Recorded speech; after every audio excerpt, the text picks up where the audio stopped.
piano may not be the first thing we think of when we're looking for examples of innovation, but when we look back at the development of this complex instrument, we see a story of radical innovation, resistance, incremental change, and the development of a dominant design. The modern piano is constructed with metal strings stretched around a steel frame over a wooden soundboard and protective, usually wooden, box. The dominant design has 88 keys over 7 octaves that, when pressed, using a series of pins and levers, cause a felt-covered hammer to strike the strings, setting them vibrating.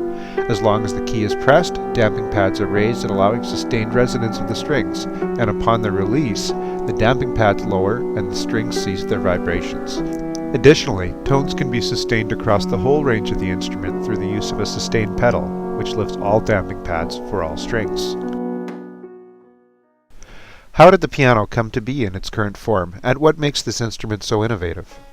The term piano is derived from the Italian pianoforte, which means soft and loud, and it is one of the first instruments of its kind to have such a dynamic volume range, thus earning its name.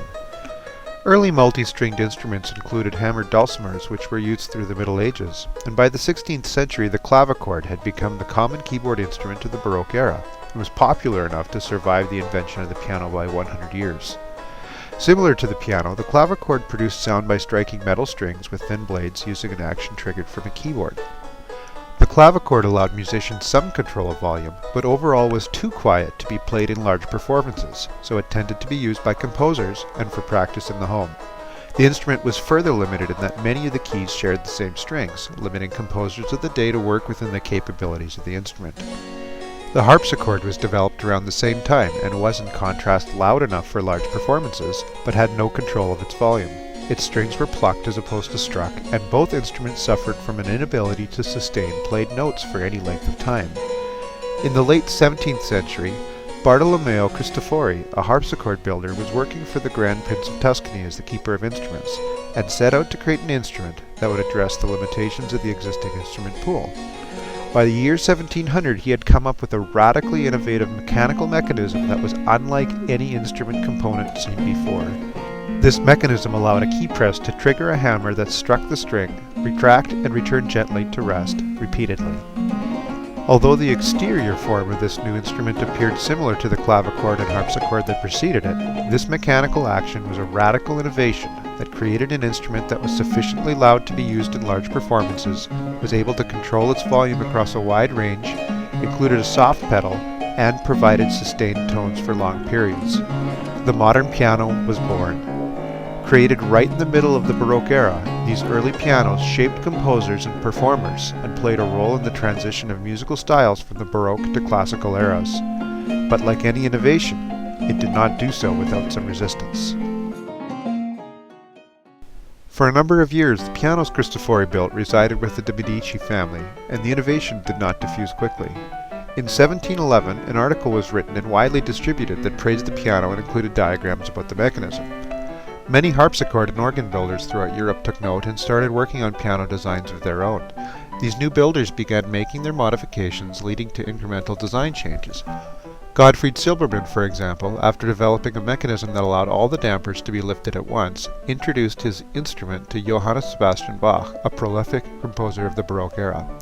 As a leading contributor to keyboard-based music, Bach's initial disapproval of the instrument was a clear resistance point for the diffusion of the piano as a performance instrument.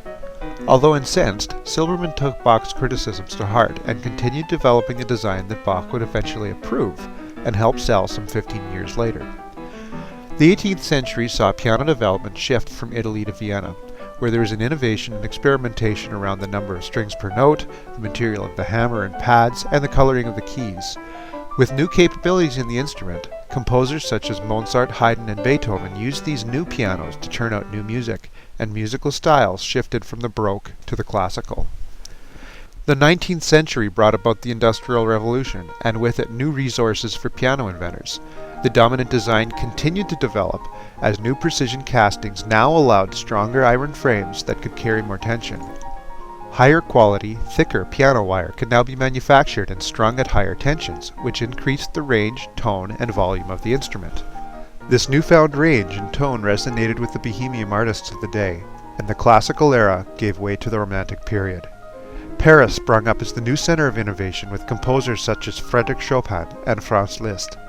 This community of artists led to cohesive group collaboration, and new innovations such as double escapement action and the sostenuto pedal allowed repetitive notes and unique sustain options.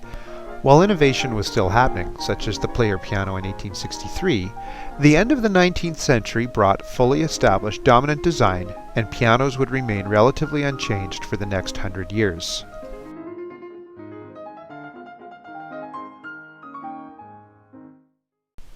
The piano had reached its peak in innovation, and the 20th century saw a new S-curve start to emerge.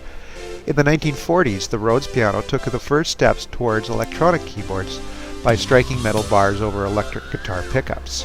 The development of electronic pianos eventually used computer-synthesized sounds, and more recently digital pianos are integrating sampled sounds from the original pianos, which are then reproduced digitally. Today's digital pianos are more portable, have a greater range, and provide more flexibility of tone than the traditional piano. In fact, if you see a piano on stage at any modern concert, it is more likely to be a digital piano in a traditional box than a 19th century style acoustic piano. Once the lone inventor's innovation took hold, Bartolomeo Cristofori's piano took thousands of incremental changes to bring it to its final dominant design at the end of the 19th century. Piano manufacturers, once numbering over 1,000 in the early 20th century, have now consolidated to less than 30 worldwide. As with other surpassed innovations, interest in the traditional piano has waned as a popular instrument, but it continues to live on in many styles of music, including classical and jazz.